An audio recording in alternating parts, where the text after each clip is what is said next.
In Sesotho, we call it Pali e tswellang pele, which means a production that has many, many episodes and that has many, many parts to it. And it feels like Enoch Godongwana and the finance ministry ke pali e tswelang pele, because essentially we had the moment where we were told that this was the day of the budget. And then that was removed and moved forward because, of course, there were issues amongst the parties in the GNU and the parties outside of the GNU. Then the tax issue was tabled, discussed, and it was decided that it was not going to be put in place. And today, the Finance Minister, Enoch Godongwana, addressing the nation live and outlining a path forward to lead up to the 2025 national budget, he emphasized the importance of fiscal discipline, sustainable spending, and a commitment to inclusive economic growth. And this comes after, of course, the proposed VAT increase following a significant proposed opposition, a strong opposition proposition, and lots of internal coalition agreements. So here's the thing. The revised budget is now scheduled to be tabled on the 21st of May, 2025. And of course, we'll keep an eye out on what he has to say, what some of the behind-the-scenes issues are, what then this will mean for you and me as a taxpayer, as a business owner, as a citizen reliant on public services. We were told to be on standby at midday. When did he start? About 10 to? About 5 to? Or 3 minutes to? And then he left stage at 3 minutes past. So in 6 minutes, these are all of the very important fiscal issues that are facing South Africa that can be distilled to 6 minutes of conversation. I don't know about you, and my tongue is partially in my cheek as I say that, but in summary, Minister Godongwana's recent statement reflect a focus on fiscal responsibility, but it's very, very, very contentious. And of course, we're going to have some reactions now on air, and yours is welcome as well on 0861987000. You can send me a post as well on X with the hashtag PowerLunch, and of course, you can give me a WhatsApp on 0833037093. Let's speak to Xhanti Payi, who's the PwC Senior Economist, to give us a little bit of his reaction of what we've seen here from our Finance Minister, Enoch Godongwana. Xhanti, hello. Hi, it's very good to Pabi. How is everyone? It's very good to talk to you as well. So, in these 6 minutes, what do we garner from it?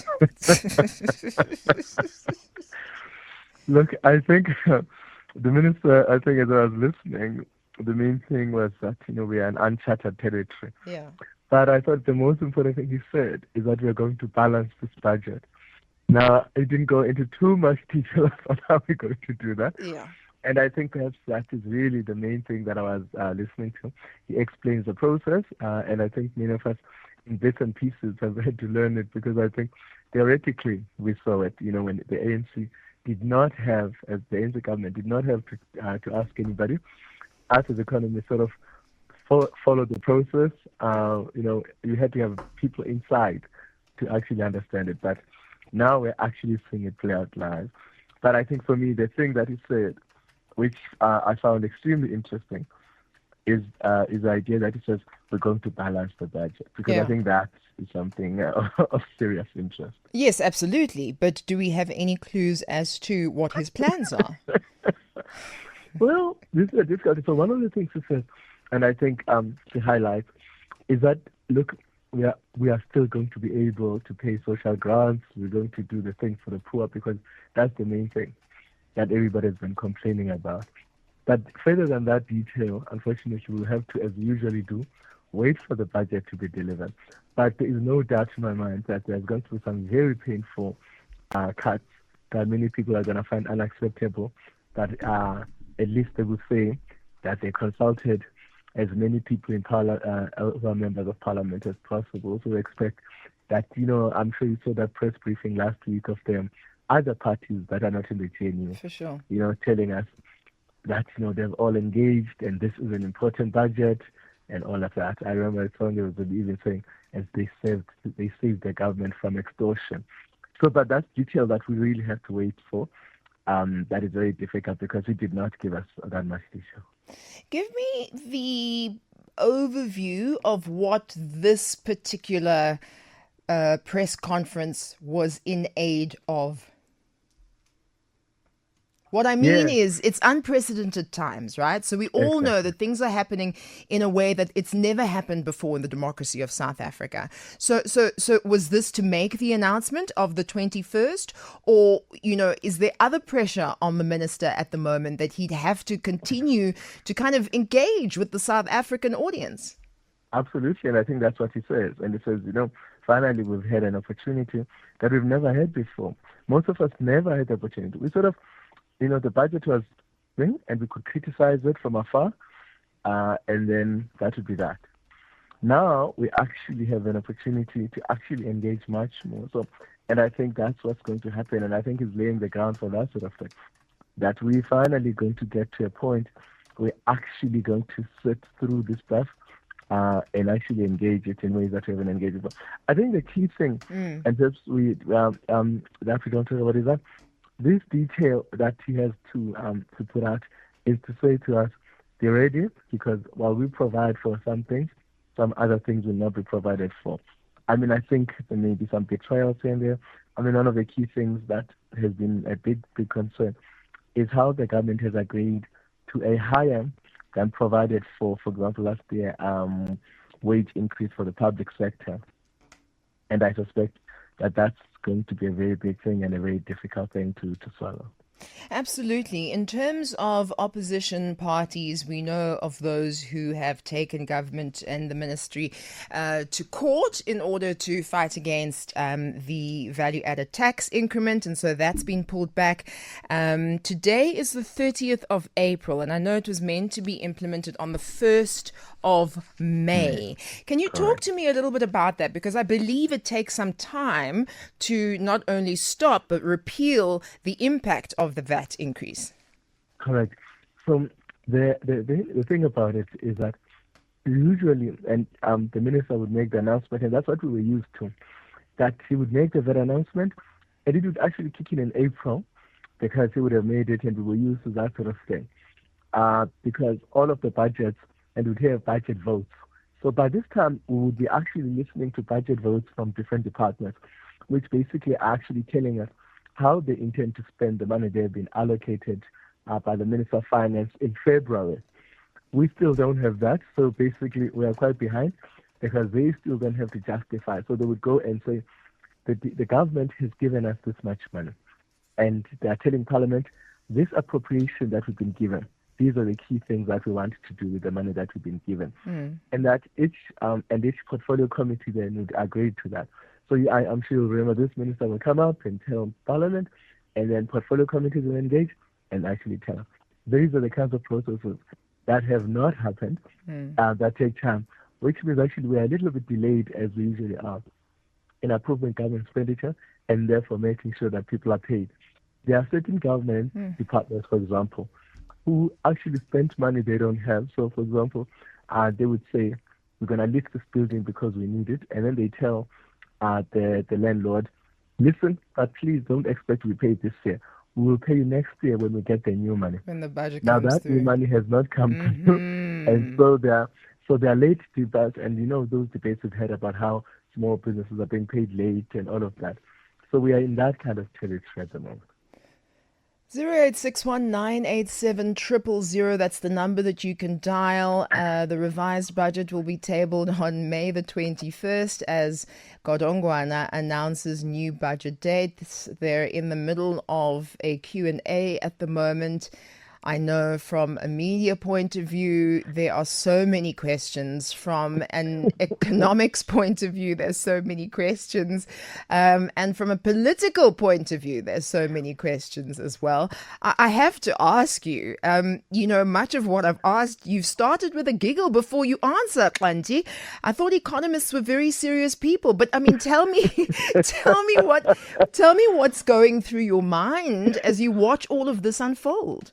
This is I think you have to keep a sense of humor because I Yeah. think if we didn't laugh, we would have to cry. Yes. The minister talks about, when he talks about uncharted territory, he's also talking about, and I think it's important to reach that, the instability that actually means for the Yes. country. And this, and how other people, our economic partners, whether they're talking about investors and lenders and all of these people, are watching this, and they're watching this very carefully because they've got to determine, is this the South Africa they're dealing with?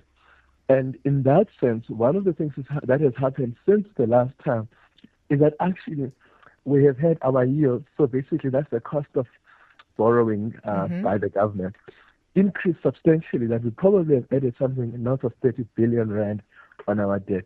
And that's the thing that I think is important to recognize, that when there ever is uncertainty, basically that, are we going to get paid? Are these people able to pay us? Then the risk of payment increases the cost of borrowing. And that is something that has already happened. So what is really, really important here, and I think why the minister also felt important to come and sort of explain, is to say, we've got this under control. Yeah. We're making the right kinds of decisions. We're right, so that actually the markets, the investors are looking at this and can breathe some sigh of relief and stop punishing us with the cost of borrowing, because that adds more pressure in the budget. So the less uncertain things are, the more people are going to then charge us more. Because as you said, on a day by day basis, I think we borrow at $1 or $2 a day. Yeah. And that's an incredibly high amount of money. But as you go borrow, the cost of that borrowing increases. And so that's the real worry. And I think part of the reason why he has to come out and say those things is because he's actually trying to say, guys, we are working on this. And so please give us some patience. We've got plans. And that's supposed to help in actually keeping those yields or that cost of borrowing as low as possible. Because at the moment it's escalating and that's a big problem.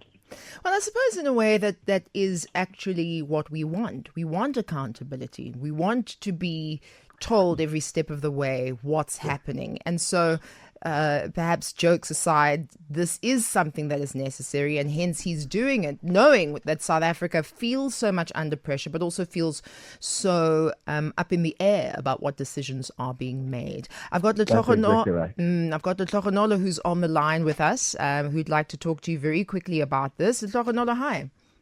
Hi, Pabi. Welcome. Hi to Xhanti. Let me tell you, just to sum it up, I think the Minister of Finance is dealing with what I call legacy issues of the past, 15 to 20 years of a growthless economy. In a sense that we kept borrowing to consume, and yet we had population growth, we had porous borders, we had unemployment going up. Right now, we kind of like a guy that uses his credit card to buy food, and yet he's unemployed. You know what I mean? So until we borrow and get those surpluses to help the country bounce back in terms of, planting easy infrastructure, projects that can multiply and bring return on investment as urgent as possible, we just kicking can down the road. That I can promise you. Because we've got more and more people entering unemployment and poverty levels than people moving into middle class, which would have been helping. For sure. That is just the consequence of the party that ruled with majority and yet left economy not growing. Well, there we go. Thank you, Letlogonolo. Xhanti, your thoughts on that? Letlogonolo is quite right, because I think one of the things that has happened is that so bad at things is that we actually dipped into our savings because we're not increasing our income adequately. So, we used to have big billions and billions in savings, and we started to actually dip into savings, and that is now we are unable to actually even withstand, very difficult times. So, for example, by the time we saw COVID coming in, we had already actually spent our savings, and that was a time where we actually borrowed the most because we were in trouble and we did not have something in the kitchen. And if we are not growing, it means you're not growing your income, and we have not been able to grow our income adequately to meet the needs of everything that we need to pay for. So it's quite correct. and why it is important to listen to this budget, because this budget not only has to safeguard the future, the poor, as everybody keeps saying, but it has to do more than that. It has to actually provide for how we take people out of poverty. So, and those two things should not be one or the other. They should be both, because remember, next year we're going to have to pay for social services. We have to pay for those grants, and we have less and less money to pay for them. And so what is needed is how we actually get people out of having to need grants into actually being contributors and productive people who can pursue their own talents and their own interests in the world. And unfortunately, we have not been able to put people in such a path, but we have to make sure that we do that, because it's critical. Otherwise, we're going to have this position year after year after year. Okay. I think it's quite a frightening way to think about what could happen, right? Because literally anybody in any seat of leadership could make a decision and our country could go one way or another. But based on what you're seeing so far, economically, lifting ourselves up into a scenario that you've just explained, what would we have to do? We'll answer this question over and over and over. We have to do the right thing. But I think, and I'm going to keep asking it over and over, because I think people are so nervous. You know, there are even black people moving to Australia now, Xhanti. Look, I think that the main thing is this, that I think, you know, given that we've already said we have to invest in infrastructure, we have to make sure that our energy is possible. We have to make sure that municipalities work and deliver services so that any small person, I think many of us remember that really horrific, I think it was in the Sowetan picture, of the many businesses that went under because of load shedding. That continues to happen in many areas. Yes, we may not see it here in Johannesburg, where we are all living in the best. We don't see it as much, but I can assure you it's happening in many, many rural areas. It's happening in many townships. It's just that it's not as voiced as it does get voiced when we see it in the urban areas. And that's really part of the thing that we have to fix, because those people then are not able to have stable living conditions and to be able to start businesses and have the so-called local economy. So we have to be able to actually create support services for people in local economies to be able to create their own way, as they have been before, you know, whether you're running a hair salon. There are many areas, for example, who have intermittent water services and electricity. Imagine trying to run a hair salon in a place where water is not always available, it's available half a day. Those are the kinds of challenges we have to turn around so that people actually can make a living on their own, using their own talents to be able to lift themselves up. Okay, Xhanti. But the problem is that we are not spending the money adequately. Yeah. Thank you for your time this afternoon. I think it's been a really unprecedented time, and it's important for us to all follow as each step goes. Xhanti Payi, the PwC Senior Economist, thank you for coming through. All right, that's been quite a hectic half hour, and I think it's very important in every single aspect. The budget in South Africa. Not only do we have to pay attention, but I think we have to understand all of the political aspects that are going through, aside from it, inside of it, and that bring it to the fore. And so this has been quite an interesting experience. But what is that Chinese curse again? May you live in interesting times. Dana, here we are.